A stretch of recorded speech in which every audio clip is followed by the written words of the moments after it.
بسم الله الرحمن الرحيم ياسين والقرآن الحكيم إنك لمن المرسلين على صراط مستقيم. அல்லாஹ்வின் நல்லடியார்களே, அன்பு சகோதரர்களே, அல்லாஹ் ரப்புல் ஆலமீன் இந்த உலகத்திலே இந்த மனிதன் முழுமை பெற்று வாழ்வதற்காக வேண்டி இந்த மார்க்கத்தை அல்லாஹ் ரப்புல் ஆலமீன் முழுமையாக்கி வைத்திருக்கிறார். இஸ்லாத்திலே சொல்லப்படுகின்ற எல்லா காரியங்களையும் அல்லாஹ் ஜல்ல ஷானுஹு வ தஆலா முழுமையாக ஒவ்வொரு விஷயத்தையுமே சரி, இந்த மனிதனுக்கு தேவையான, இந்த மனிதனுக்கு பிரத்யோகமாக சொல்லப்படுவதற்கு தேவையான எல்லாவற்றையும் அல் குர்ஆன் கரீமிலே அல்லாஹ் ரப்புல் ஆலமீன் அழகிய முறையிலே சொல்லி காண்பித்திருக்கிறார்.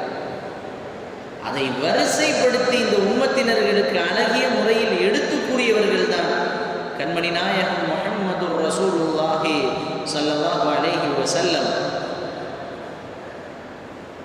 இந்த உலகத்தில் இந்த மனுஷனுக்கு என்னென்ன தேவையோ, மனிதனாக படைக்கப்பட்டு அந்த மனிதர்களிலும் புனிதர்களாக அனுப்பப்பட்ட முஹம்மது ரசூலுல்லாஹ் ஸல்லல்லாஹு அலைஹி வஸல்லம் அவர்களை வைத்து எல்லா விதமான ரஹ்மத்துகளையும் அல்லாஹ் ஜல்ல ஷானுஹு வ தஆலா இந்த உம்மத்தினர்களுக்கு தந்துவிட்டார். எல்லா மனிதர்களுக்கும் நாயகம் ரசூலுல்லாஹி ஸல்லல்லாஹு அலைஹி வஸல்லம் அவர்கள் சொன்னார்கள், ரஹ்மத் என்றால் இந்த உம்மத்தினர்களுக்கு வழங்கப்பட்ட ரஹ்மத்து பேருபகாரம் அல்லாஹ்வுடையது, அது பெரிய பாக்கியம் பெற்றது.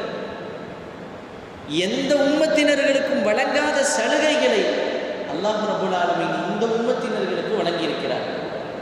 எந்த உம்மத்தினர்களுக்கும் கொடுக்கப்படாத பாக்கியத்தை அல்லாஹ் ரப்புல் ஆலமீன் இந்த உம்மத்தினருக்கு கொடுத்திருக்கிறார். முஹம்மது ரசூலுல்லாஹி ஸல்லல்லாஹு அலைஹி வஸல்லம் சொன்னார்கள், உங்களுக்கு சந்தோஷம் வந்தாலும் என்னை நினைத்து பாருங்கள், உங்களுக்கு கஷ்டம் துக்கம் வந்தாலும் என்னை நினைத்து பாருங்கள், அவ்வளவுதான். ஏனால் நாயகத்தினுடைய வாழ்க்கை எல்லாம் கலந்தது. காலம் முழுக்க முஹம்மது ரசூலுல்லாஹி ஸல்லல்லாஹு அலைஹி வஸல்லம் இந்த உம்மத்தினர்களுக்கு உணர்த்தி உணர்த்தி உணர்த்தி 63 ஆண்டுகளை கழித்து கடைசி நேரத்திலே வந்தும் கூட கண்மணி நாயகம் ரசூலுல்லாஹி ஸல்லல்லாஹு அலைஹி வஸல்லம் இந்த உம்மத்தினர்களுக்கு செய்த உபதேசங்கள் எண்ணில் அடங்காது. நாயகம் இந்த உம்மத்திற்கு வழங்கப்பட்ட அல் குர்ஆன் கரீமை அல்லாஹ்விடத்திலிருந்து அழகிய முறையில் பெற்று தந்தது மட்டுமல்லாமல் இந்த மனிதனை புனிதனாக்கி இந்த மனிதனுடைய வாழ்க்கையை சுமார் அன்றைக்கு வாழ்ந்த சஹாபாக்களுடைய வாழ்க்கையை அதே அட்டன் டைம்ல சர்டிஃபிகேட் வாங்கி கொடுத்து விட்டார்கள். ரலியல்லாஹு அன்ஹும் வரதுவான் வாழ்ந்த அந்த மனிதர்களுக்கு அந்த நேரத்திலேயே சான்றிதழ் வழங்கப்பட்டு விட்டது, இவர்கள் சொர்க்கத்திற்குரியவர்கள் என்று சொல்லி சஹாபாக்களுக்கு அல்லாஹ் ரப்புல் ஆலமீன் அந்த ஒரு பிரத்யோக சான்றிதழை அல்லாஹ் வழங்கினான் என்றால், இந்த உம்மத்தினர்களுக்கு இன்றைக்கு வழங்கப்படவில்லை என்றாலும் நாயகத்தை பார்க்காத, சஹாபாக்களை பார்க்காத, அருமை இமாம்களை பார்க்காத நமக்கு அந்த பாக்கியம் பார்க்குதல் இல்லை என்று சொன்னாலும் அவங்க எந்த இடத்தை பிடித்தார்களோ அந்த இடத்தை அடைவதற்குண்டான அத்துணை வழிகளையும் முஹம்மது ரசூலுல்லாஹி ஸல்லல்லாஹு அலைஹி வஸல்லம் இந்த உம்மத்தினர்களுக்கு காட்டிவிட்டார். எல்லா மக்களுக்கும் இந்த மனிதனுக்கு தேவையான A to Z, இந்த உலகத்தில் இவன் வாழ்ந்தால் இப்படி வாழணும், உணவு உண்டால் இப்படி உண்டணும், உடை உடுத்தினால் இப்படி உடுத்தணும், இவனுடைய வாழ்க்கை, இவனுடைய வாழ்க்கையினுடைய தேடல், இவனுடைய பொருளாதாரம், இவனுடைய முதலீடுகள், இவன் எப்படி வியாபாரம் செய்ய வேண்டும் என்பதிலிருந்து தொடர்ந்து அதை எப்படி செலவழித்தல் என்பது வரைக்கும் சரி, நாளை கபர் வரைக்கும் நன்மை சேருகின்ற அளவிற்கு முஹம்மது ரசூலுல்லாஹி ஸல்லல்லாஹு அலைஹி வஸல்லம் இந்த உம்மத்தினர்களுக்கு அப்படியே லிஸ்ட் போட்டு கொடுக்கிறார். ஸல்லல்லாஹு அலைஹி வஸல்லம் அவர்கள் கடைசி நேரத்தில் இந்த மனிதர்கள் எல்லாம் பக்குவப்படுத்தி நாம் எல்லாம் கேள்விப்பட்டிருப்போம். பெருமானாருடைய கடைசி பயான் உரை ஹஜ்ஜத்துல் விதாவிலே நடக்கிறது. கடைசி ஹஜ்ஜிலே கண்மணி நாயகம் ரசூலுல்லாஹி ஸல்லல்லாஹு அலைஹி வஸல்லம் வந்து அந்த மக்களுக்கு முன்னால் நின்று கொண்டு பிரசங்கம் செய்கிறார்கள். நமக்கெல்லாம் தெரிஞ்ச விஷயம். இப்போ இங்கே சொல்ல வருவதனுடைய நோக்கம் என்னவென்று சொன்னால், அந்த நேரத்தில் அந்த மனிதர்களுடைய நிலையை நாயகம் எப்படி ஆக்கிவிட்டார்கள் அல் குர்ஆனுடைய வழக்கத்தை கொண்டு என்பதை பார்க்கணும். எல்லா சஹாபாக்களுமே இப்படி நின்றுக்கிட்டு இருக்கிறாங்க. ரசூல் ஸல்லல்லாஹு அலைஹி வஸல்லம் முன்னாடி கடைசி உரையை நிகழ்த்துவதற்காக வேண்டி தன்னுடைய வாகனத்தின் மீது உட்கார்ந்திருக்கிறார். ஒட்டகையின் மீது சுற்றிலும் இருந்த சஹாபாக்கள் அப்படியே பார்க்கிறாங்க. இது வித்தியாசமான பிரசங்கம் போல தெரிகிறது. ஒவ்வொரு நேரத்திலையும் ரசூலுல்லாஹி ஸல்லல்லாஹு அலைஹி வஸல்லம் அவங்க பயான் பேசும்போது ஒவ்வொரு உணர்வூட்டுதல் இருக்கும். ஆனால் இன்றைய உணர்வூட்டுதல் ஒரு வித்தியாசமாக இருக்கிறது. ஏனென்றால் அல்லாஹ் ரப்பல் ஆலமீன் நாயகத்திற்கு அதுதான் கடைசி ஹஜ்ஜாக ஆக்கி வைத்தான், கடைசி மிகப்பெரிய பிரசங்க பயான் உரையாக ஆக்கி வைத்தான். அதற்கு பின்னால் சுமார் 6 மாதம் கழித்து அண்ணல் முஹம்மது ரசூலுல்லாஹி ஸல்லல்லாஹு அலைஹி வஸல்லம் வஃபாத் நடக்கிறது. நாம் இங்கு புரிய வேண்டியது, அந்த மக்களை எந்த அளவுக்கு பக்குவப்படுத்தியிருக்கிறார்கள். அல் குர்ஆனை வைத்தும் அருமை நபியினுடைய வழிமுறையை வைத்தும் எந்த அளவிற்கு பக்குவப்படுத்தியிருக்காங்கன்னு பாருங்க. சஹாபாக்கள் எல்லாம் நிற்கிறாங்க, தன்னுடைய பயான் உரையை ஆரம்பம் செய்கிறார். ஒவ்வொரு பேச்சையும் கேட்க கேட்க சஹாபாக்களுக்கு கணீர் என்று இருக்கிறது. கண்களிலிருந்து தண்ணீர் தாரை தாரையாக ஓடுகிறது. ஏன் என்று அந்த சஹாபாக்களுக்கும் புரியவில்லை.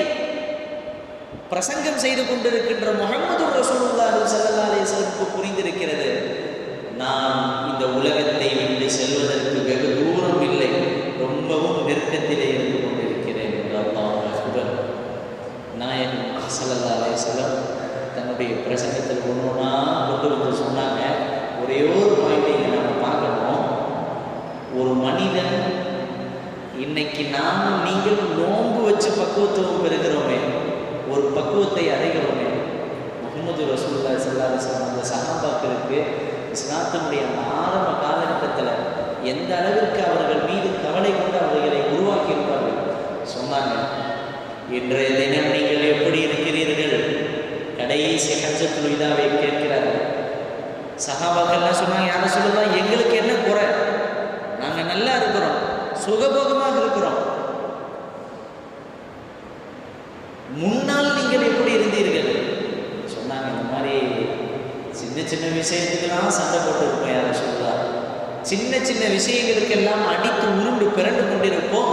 எந்த அளவிற்கு சொன்னால் மௌத்தினுடைய நேரத்தில் கூட வசியத்து செய்து மௌத்தாவார்கள்.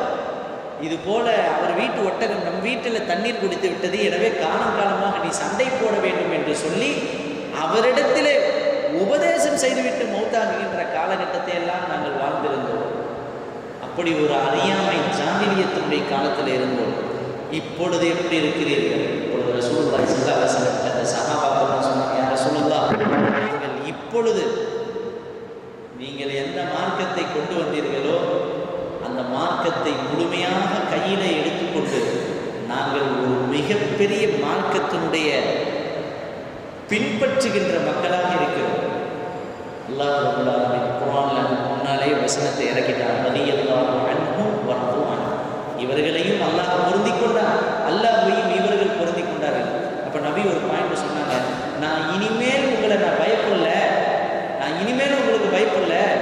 தரக்து அம்ரைன் லன் ததில்லு மா தமஸ்ஸக்தும் பிஹிமா. 2 விஷயத்தை நான் உங்களிடத்தில் விட்டு செல்லுகிறேன்.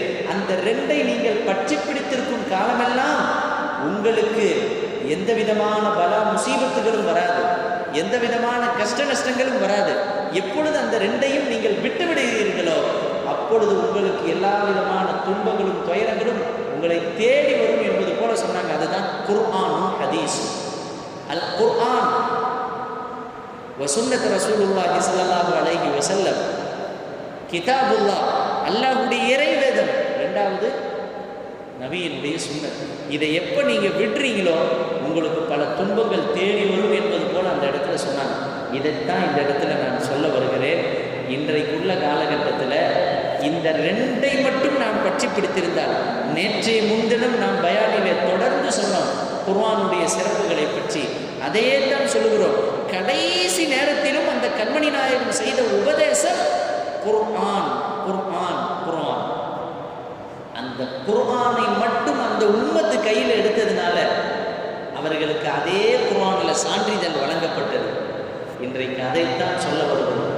நம்மளுடைய கையிலே குர்ஆன்கள் தவழ்ந்தால், நம்மளுடைய கரங்களிலே குர்ஆன்கள் இருந்தால் எந்த முசீபத்தும் இந்த மனிதனை ஒன்றுமே செய்யாது. அல்லாஹ் குர்ஆனோடு வாழ்கின்ற நசீபை நம் அனைவருக்கும் தருவானாக. குர்ஆனுடைய பாக்கியத்தை அல்லாஹ் தருவானாக. நம் வாயிலிருந்து தினமும் எதையோ பேசுகிறோமே, எதையோ சிந்திக்கிறோமே, அந்த நேரத்தில் குர்ஆனுடைய வார்த்தைகளை ஓதுவதற்கு வல்ல அல்லாஹ் தௌஃபீக் செய்வானாக. அந்த குர்ஆனுடைய பரக்கத்தை கொண்டு அல்லாஹ் நம் உடலிலேயும் உள்ளத்திலேயும் இல்லத்திலேயும் அல்லாஹ் பரக்கத் செய்வானாக. குர்ஆன் கடைசி உரையிலே அல்லாஹ் சொன்னார், குர்ஆன், இந்த குர்ஆனை பற்றி பிடித்துக் கொள்ளுங்கள்.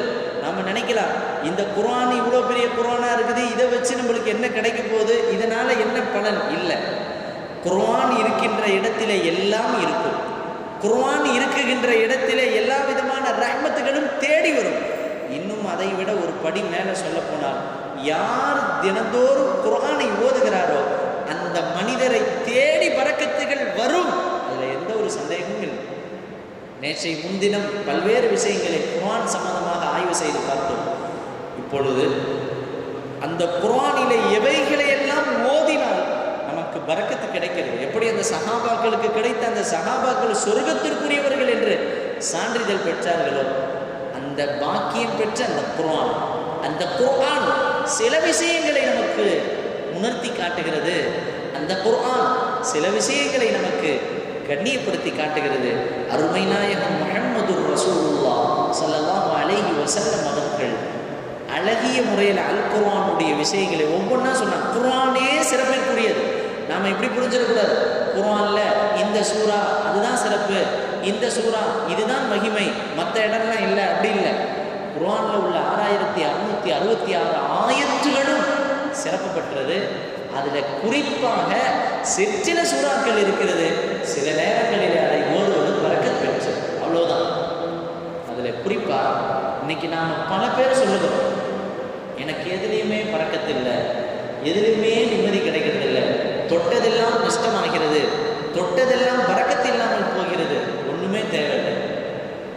ஏன் பரக்கத்தில்லாமல் போகிறது? அருமை நாயகம் சொன்னார்கள், எப்பொழுது உனக்கு பரக்கத் இல்லாமல் போகும் என்று சொன்னால், பரக்கத்துக்குரிய செயலை நீ செய்யாவிட்டால் பரக்கத் இல்லாமல் போய்விடும். அருமை நாயகம் சொன்னார்கள், யார் ஒருவர் அதிகாலையில் சுபு தொழுதுட்டு சுபு முடிஞ்சதற்கு பின்னால் சூரா யாசீனை ஓதுகிறார், அல் குர்ஆனுடைய இதயம் அது. நாயகம் சொன்னார்கள், குர்ஆனுடைய கல்பது இதயம் அது. அப்பேற்பட்ட அந்த சூறாவை யார் தினமும் காலையில் ஃபஜருக்கு பின்னால் ஓதுகிறாரோ அவருக்கு அன்றைக்குள்ள சகல தேவைகளும் அவருடைய ஆசைகளும் நிறைவேறும். அவ்வளோதான். இன்னைக்கு நாம் இதை விட்டுட்டோம். அதை விட்டதுனால இன்றைக்கு எதையோ குறை சொல்லி கொண்டு இருக்கிறோம். காலையில் இவங்க முகத்தில் முடிச்சதுனால தான் எனக்கு இப்படி ஆகி போச்சு, காலையில் நான் இப்படி செஞ்சதுனால தான் எனக்கு இப்படி ஆகி போச்சு. இல்லை, யார் ஒருவர் காலத்தை குறிப்பிடுகிறாரோ அது காலத்தினுடைய குறை அல்ல, அவருடைய குறை. இது காலத்தை குறை சொல்லி என்ன செய்யுது? எல்லாருக்கும் தான் பொழுது விடுகிறது, எல்லாருக்கும் தான் இரவு வருகிறது, எல்லாருக்கும் தான் நேர காலங்கள் கழிகிறது. எனவே காலத்தை குறை சொல்வது இந்த மார்க்கத்திலே தடுக்கப்பட்ட ஒன்று. குறிப்பார்த்தல், துர்குறிப்பார்த்தல், நறுகுறியா கெட்ட குறியா, நல்ல நேரமா கெட்ட நேரமா, நல்ல நாளா கெட்ட நாளா, அடிப்படை நம் மார்க்கத்தினுடைய பேசிக் இதிலெல்லாம் ஒன்றுமே கிடையாது. அல்லாஹுவால் படைக்கப்பட்ட எல்லா நாட்களும் எல்லா நேரங்களும் பரக்கத்துக்கு பொருந்தியது தான். இதை நேரத்தை பரக்கத் பொருந்தியதாக ஆக்குறது இந்த மனிதனுடைய கையில் தான் இருக்குது. மனிதன் காலத்தை குறை சொல்கிறான். காலம் சொல்லுகிறது, மனிதா நீ செய்கிற தவறெல்லாம் செஞ்சுட்டு நீ என்ன போய் குறை சொல்றிய, காலையிலேருந்து என்னன்னு தெரியல ஒரே முசீபத்தாக இருக்குது அப்படின்னு சொல்லுவார். காலையிலேருந்து என்னன்னு தெரியல ஒரே எல்லாம் கெட்ட விஷயமாவே நடக்குது அப்படின்னு சொல்லுவார். காலையிலேருந்து என்னன்னு தெரியல வியாபாரமே நடக்கலை என்று சொல்லுவார். காலையிலேருந்து என்ன தெரியல மைண்டே சரியில்லை என்று சொல்லுவார். காலம் சொல்லுகிறது, காலம் சரியில்லாமல் போலப்பா, நீ சரியில்லாமல் வந்துட்ட, அதைத்தான் நபிகள் நாயகம் முகமது ரசூலுல்லாஹி ஸல்லல்லாஹு அலைஹி வஸல்லம் சொன்னாங்க, அன்றைக்குள்ள பொழுது முழுக்க உனக்கு சலாமத்தா கழியணுமா, நீங்கள் செய்ய வேண்டியது அன்றைக்குள்ள பொழுதினுடைய சுபுகு தொழுது முடித்துவிட்டு யாசீன் சூறாவை ஓதுவது. இந்த யாசீன் சூறாவை ஓதுவதினால் உங்களுக்கு எல்லா விதமான பரக்கத்துகளும் உங்களை தேடி வரும் என்று அருமை நாயகம் முஹம்மது ரசூலுல்லாஹ் ஸல்லல்லாஹு அலைஹி வஸல்லம் அவர்களின் உம்மத்திற்கு வழிகாட்டினார். யாசீன் ஓதுவதில் அவ்வளோ பெரிய பரக்கத்து இருக்கு. நம்மள ரொம்ப பேர் அது புரியறதில்லை. இன்னைக்கு சில பேர் யாசீன்னாலே எப்படி வச்சுட்டாங்கன்னா மௌத்தா போனவங்களுக்காக ஓத வேண்டிய சூறான்ற மாதிரி சில பேர்லாம் நினைச்சிருக்கிறாங்க. யாசீன்னாலே அது பாத்தியா ஓதுறதுக்கு, பாத்தியான்னா என்னன்னு கூட அவருக்கு தெரியாது. ஆனால் பாத்தியான்றது மட்டும் சில பேருக்கு கரெக்டாக தெரியும். வருஷ பாத்தியா, அல்ஹம்துலில்லாஹ் பாயிண்ட் டு பாயிண்ட்டு, அல்ஹம்துலில்லாஹ் மரணித்தவர்களுக்கு ஓதணும், அதில் எந்த ஒரு மாற்றமும் இல்லை. நம்மளுடைய மௌத்தாக்களுக்கு நீங்கள் சூரத்துல் யாசீனை ஓதுங்கள் என்று முஹம்மது ரசூலுல்லாஹி ஸல்லல்லாஹு அலைஹி வஸல்லம் சொன்ன ஹதீஸ்கள் இருக்கிறது. ஓதணும், தப்பில்லை. ஆனால் யாசீன் ஓதுறதே மௌத்தா போனவங்களுக்கு தான் அப்படின்னு நம்ம குறிக்கோளாக ஆயிடக்கூடாது. அந்த யாசீன் கபராளிகளுக்கு ஓதினால் அந்த கபரிலே உள்ளவர்களுக்கு ஒரு சுபிட்சமான கபருடைய நெருக்கடியை விட்டு பாதுகாத்து அல்லாஹ் ரப்பல் ஆலமீன் அந்த யாசீனுடைய பரக்கத்தை கொண்டு அவருடைய ஹக்கிலே பரக்கச் செய்கிறார். அவ்வளோதான். அந்த யாசீன் கபராளிகளுக்கு நாம் ஓதணும்னா அது அங்கே போய் சேருது. இவர் பொழுதன்னைக்கு ஓதுறது கபராளிகளே ஓதிட்டாருன்னா இவர் என்னைக்கு ஓத போறார்? காலம் முழுக்க அடுத்தவர்களுக்கே செய்து வைக்கிறார் என்றால் இவர் எப்பொழுது செய்ய போகிறார்? அல்லாஹ் அக்பர். எந்த அளவிற்கு மரணித்தவர்களுக்கு நாம் முக்கியத்துவப்படுத்தி நம்மை விட்டு மறைந்த நம்மளுடைய தாய் தந்தையர்களாக இருக்கலாம், நம்மளுடைய மூதாதையர்களாக இருக்கலாம், உடன் பிறந்தவர்களாக இருக்கலாம், அவர்களை எப்படி நாம் கண்ணியப்படுத்தி ஞாபகம் செய்து நாம் ஓதுகிறோமோ ஓதணும், தப்பில்லை, கண்டிப்பாக செய்யணும். ஒவ்வொரு நாளும் ஓதலாம், ஒவ்வொரு மாதமும் ஓதலாம், 40 வருஷம் என்று கணக்கில்லை, என்னைக்கு வேணாலும் ஓதலாம். அல்லாஹ் ரப்பல் ஆலமீன் எப்போ நாம் கபராளிக்கு ஓதுனாலும் அது போய் சேர்ப்பான், அதில் மாற்றம் கிடையாது. சில நாட்கள் 3வது நாள் 7வது நாள் 40வது நாள் அந்த கபரில் மாற்றம் ஏற்படுகிறது. அந்த ஒரு நேரத்தில் நாம் ஓதுறதுனால ஒரு பரக்கத்துன்றதுனால சொல்லப்படுதே தவிர மௌத்தாக்களுக்கு ஓதுனாலே நாம் 7வது நாள் 3வது நாள் தான் ஓதணுன்ற குறிப்பு என்ன செய்யாது கிடையாது. 3வது நாள் ஓதலாம், 4வது நாள் ஓதலாம், 6வது நாள் ஓதலாம், 7வது நாள் ஓதலாம், எல்லா நாளும் ஓதலாம். இப்போ இங்கே நான் சொல்ல வர்றது மரணித்தவர்கள்ன்ற பேச்சு வந்துட்டுனால சொல்கிறேன். மௌத்தா போனவங்களுக்கு 40வது நாள் மட்டும் ஓதிட்டு அதோடு விட்டுறணும் கிடையாது. வருஷம் மட்டும் ஓதிட்டு அதோடு நம்ம அத்தா அம்மாவை மறந்துடணும் கிடையாது. எப்போவுமே அவங்க ஞாபகம் வச்சு துவா செய்யணும். சிலர்களுக்கு இப்படியும் பழக்கம் இருக்கலாம், வருஷ கத்தம் வருது அவங்களுக்காக வேண்டி யாசீன் ஓதி ஆலிம்களை கூப்பிட்டு சாப்பாடு போட்டு ஏழைகளுக்கு உணவு கொடுக்கும், செய்யலாம், தப்பு இல்லை, தாராளமாக செய்யலாம். ஆனால் வருஷம் மட்டும் அவங்களுக்கு இப்படி ஒரு துவாவை செஞ்சுட்டு சாப்பாடு போட்டு விட்டுறக்கூடாது. தினமும் அவங்களுக்காக துவா செய்யணும். இதுதான் உண்மையான துவா, இதுதான் உண்மையான பிரார்த்தனை. தாய் தந்தையர்களை எப்படி உலகத்தில் அவர்கள் வாழும் பொழுது தினமும் நினச்சிக்கிட்டு பார்த்துக்கிட்டு வாழ்ந்தோமோ அதே போன்று நாம் அவர்கள் மரணித்ததற்கு பின்னால் தினமும் துவா செய்ய கடமைப்பட்டிருக்கிறோம். அதனால்தான் முஹம்மது ரசூலுல்லாஹி ஸல்லல்லாஹு அலைஹி வஸல்லம் சொன்னார்கள், அவர் உலகத்தில் விட்டு செல்லுகின்ற நல்வாக்கியங்களில் ஒன்று அவருக்காக வேண்டி துவா செய்கின்ற குழந்தை. அவருக்காக வேண்டி துவா செய்கின்ற குழந்தை, அவருக்காக வேண்டி துவா செய்கிற அந்த பிள்ளைங்க கிடைக்குது பார்த்தீங்களா, அது எவ்வளோ பெரிய பாக்கியம். அப்போ அவருக்காக வேண்டி துவா செய்கின்ற குழந்தைன்றதுல பாயிண்ட் நீங்கள் இங்கே புரிஞ்சுக்கணும். மௌத்தா போனவங்களுக்காக உலகத்தில் வாழக்கூடிய அவங்க பிள்ளைங்க யார் துவா செஞ்சாலும் அது அவங்களுக்கு பேரில் கபூலாகும். இவர்கள் பேரில் எல்லாம் நான் யாசீன் ஓதி இருக்கிறேன், நான் குர்ஆன் ஒன்றை ஓதி முடித்திருக்கிறேன், இந்த குர்ஆனுடைய நன்மையை இவர்களுக்கு நீ எத்திவை என்றால் நிச்சயமாக அல்லாஹ் அவர்களுக்கு கொடுப்பான், அதில் மாற்று கருத்து இல்லை. ஆனால் நான் சொல்ல வர்றது ஏதோ இதை வருஷத்துக்கு ஒரு தடவை 40 நாளைக்கு ஒரு தடவை செஞ்சுட்டு போயிடக்கூடாது. தினமும் அவர்களுக்கு செய்யணும், அவர்களுக்காக கபராளிகளுக்காக துவா செய்யணும். எப்போ தினமும் ஒரு மனிதன் மரணத்தை பற்றி சிந்தித்து மரணித்தவர்களுக்காக வேண்டி துவா செய்கிறாரோ இவருடைய மன்னரை வாழ்க்கை வெளிச்சமாகும். நாளைக்கு இவர் மௌத்தா போய் கபரில் இருப்பார் பார்த்தீங்களா, அப்போ அவருக்கு தெரியும் நான் இன்னைக்கு பல பேருக்கு துவா செஞ்சேன், அல்ல இன்னைக்கு எனக்கு துவா செய்யறதுக்கு பல பேர் ரெடி பண்ணி வச்சிருக்கிறான். இதாங்க பெரிய பாக்கியம். ஒரு தலைவன் ஒருத்தர் இருந்தாங்க, தொண்டர்கள் எவ்வளோ பேர் இருப்பாங்க. தலைவருக்கு போஸ்டிங் போனோம்னா அதோட ஆள் காண போயிடும். பதவி இருந்தால் தானே ஒட்டி கொண்டிருப்பார்கள், உலகத்தினுடைய நீதி. பதவி போச்சுனாலே ஆள் இங்கே இல்லைன்னா மௌத்தா போனதுக்கு அப்புறம் யாராவது கபருக்கு பக்கத்தில் தலைவரேன்னு பக்கத்தில் வந்து உட்காந்துருப்பாங்களா? இல்லை. நாங்கள் காசு பணம் பதவி ஆட்சி எதுவும் வராது. நல் உள்ளங்கள், நமக்காக வேண்டி துவா செய்கின்ற உள்ளங்களை நாம் சம்பாதிச்சிருக்கோம். நமக்காக வேண்டி துவா செய்கின்ற கூட்டத்தை உருவாக்கி விட்டு செல்லணும். நாம் மௌத்தாகி போயிட்டாலும் நம்மளை நினைச்சு துவா செய்கின்ற மக்கள் இருக்கிறார்களே, அப்படி கிடைக்கப்பட்ட அந்த மனிதன் மகா பாக்கியசாலி. கபறுகள் ஏங்கி கொண்டே இருக்கணும். யாராவது ஒரு ஆள் எனக்காக ஈடேற்றத்துக்காக துவா செய்ய மாட்டீங்களா? அது என்ன ஆத்மா சம்பாதிச்சுச்சோ அதுதான் அது, அதில் மாற்றம் இல்லை. ஆனால் சில மனிதர்கள் அந்த மரணித்த மௌத்தாக்காக வேண்டி துவா செய்கின்ற பொழுது அல்லாஹ் அந்த கபருடைய வேதனையை லேசுபடுத்துறான். ஹதீஸுடைய ரிவாயத்துகள் ஏங்கி கொண்டிருக்கணும். எனக்கு யாராவது துவா செய்வீங்களா? யாராவது எனக்கு அல்லாஹ்விடத்தில் பிரார்த்தனை புரியுங்களேன் அப்படின்னு நான் சொல்ல வர்றது. எனவே நம்மை விட்டு மறைந்தவர்களுக்கு நாம் எப்பொழுதுமே துவா செய்யணும், எப்பொழுதும் குர்ஆன் ஓதணும்.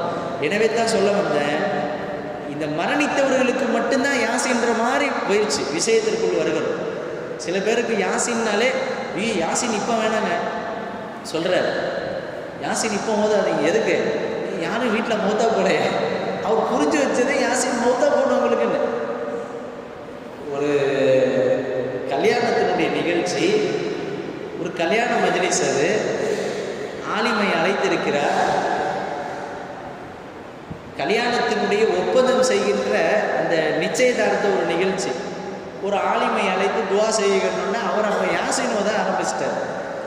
யாசின் வல் குர்ஆன் இல் ஹக்கீம்னோடனே இவங்க எல்லாரும் இருந்தவங்களுக்கு எல்லாத்துக்கும் 2-3 பேர் முகமே மாறிடுச்சு.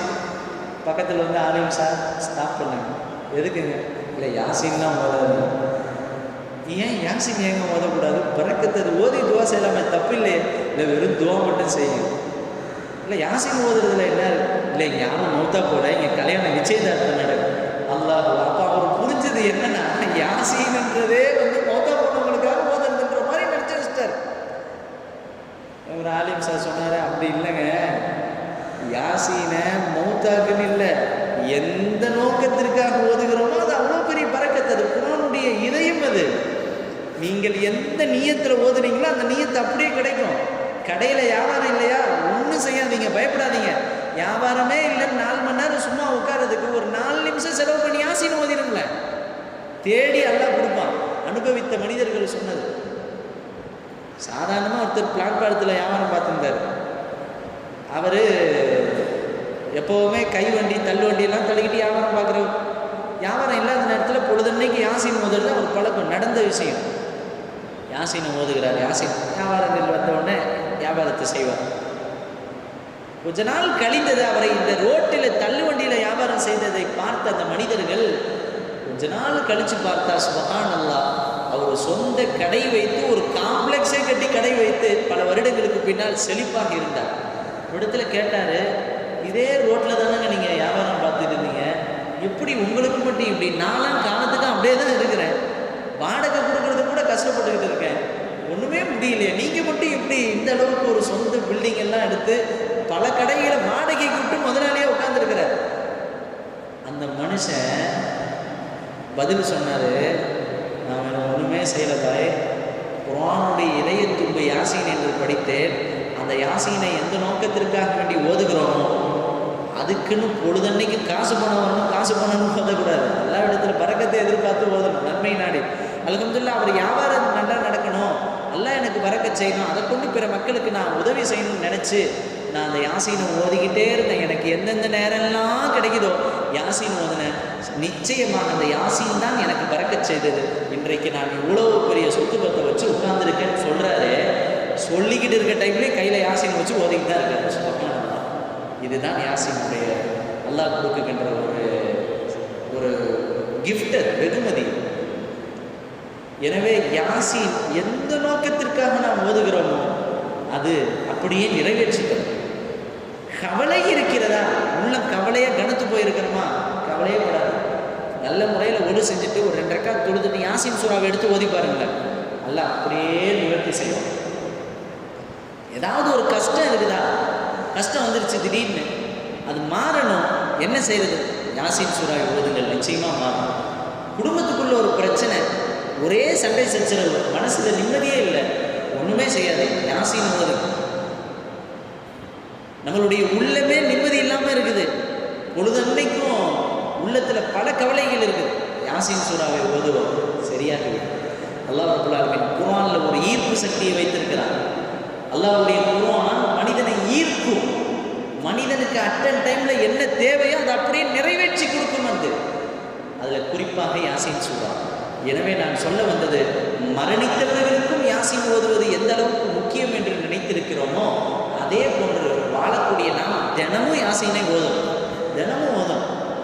யார் ஒருவர் அன்றைய சுபு தொழுதற்கு பின்னால் யாசீனை ஓதி முடிச்சதாரோ உங்களுக்கு எதுவும் கவலைப்பட தேவையில்லை.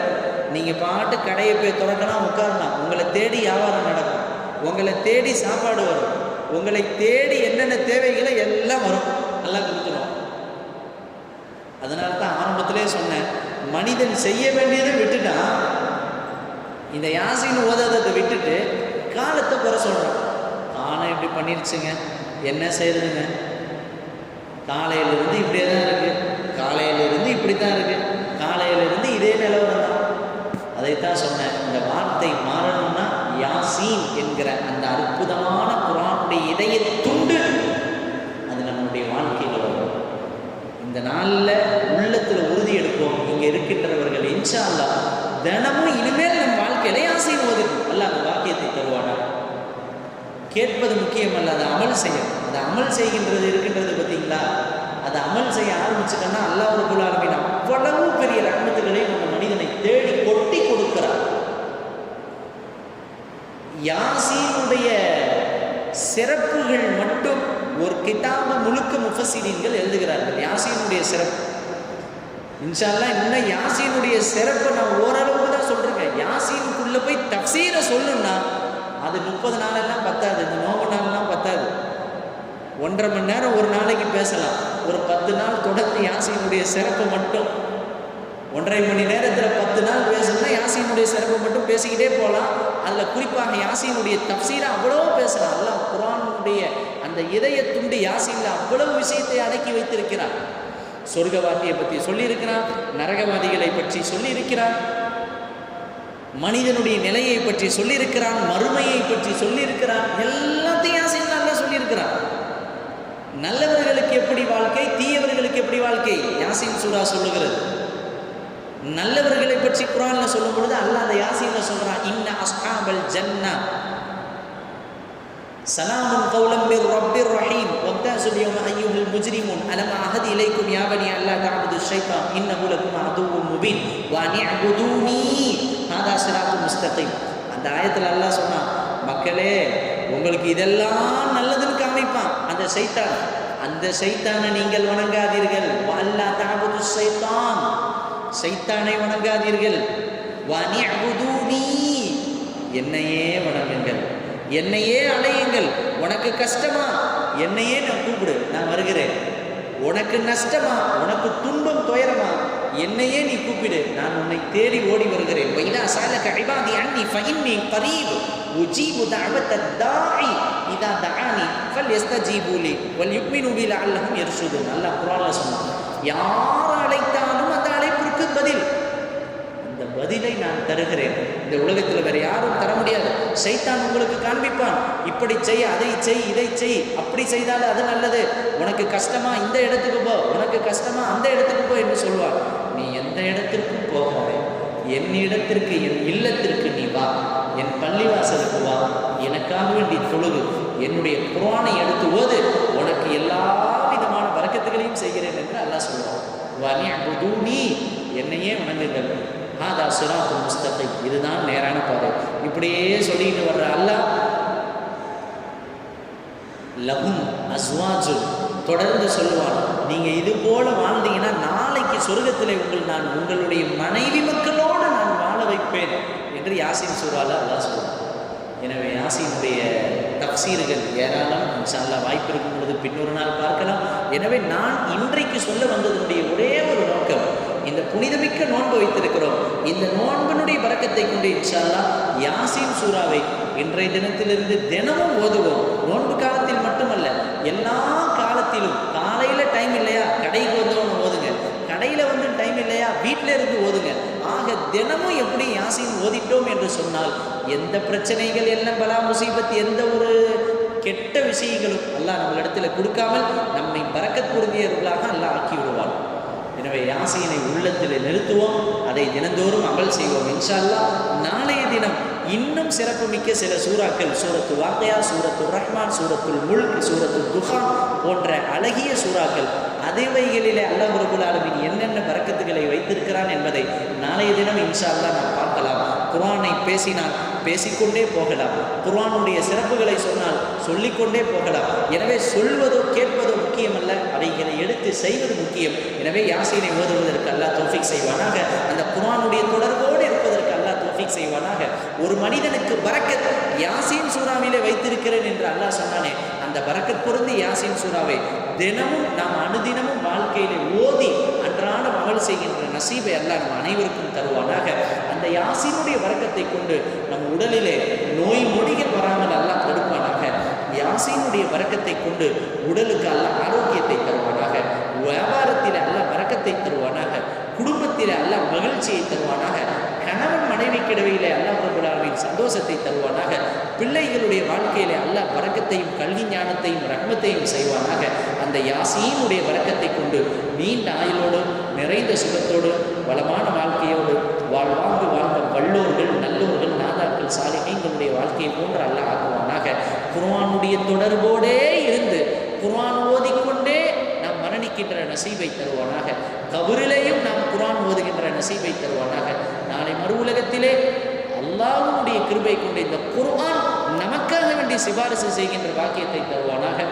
அல்லாஹ்வுடைய பொருத்தம் பெற்று அல்லாஹ்வுடைய சந்திப்பை இந்த 2 கண்களால் நாம் அல்லாஹ்வை பார்ப்பதற்கு தௌஃபீக் செய்வானாக. அல்லாஹ்வுடைய பொருத்தம் பெற்று நாயகத்துடன் நம் அனைவரும் சொர்க்கத்தில் இருக்கின்ற நசீபை நம் அனைவருக்கும் வல்ல அல்லாஹ் தந்தரும் புரிவானாக என இன்னமும் துஆக்கள் செய்து கொண்டு இன்ஷா அல்லாஹ் நாளைய தினம் இன்னும் குர்ஆனுடைய சிறப்புகள், சூறாக்களுடைய சிறப்புகள் என்ன என்பதை பற்றி பார்ப்போம் என்று சொல்லி முடிக்கிறோம். வாஹிரு தஅவானா அல்ஹம்துலில்லாஹி ரப்பில் ஆலமீன். அஸ்ஸலாமு அலைக்கும் வரஹ்மத்துல்லாஹி வபரகாத்துஹு.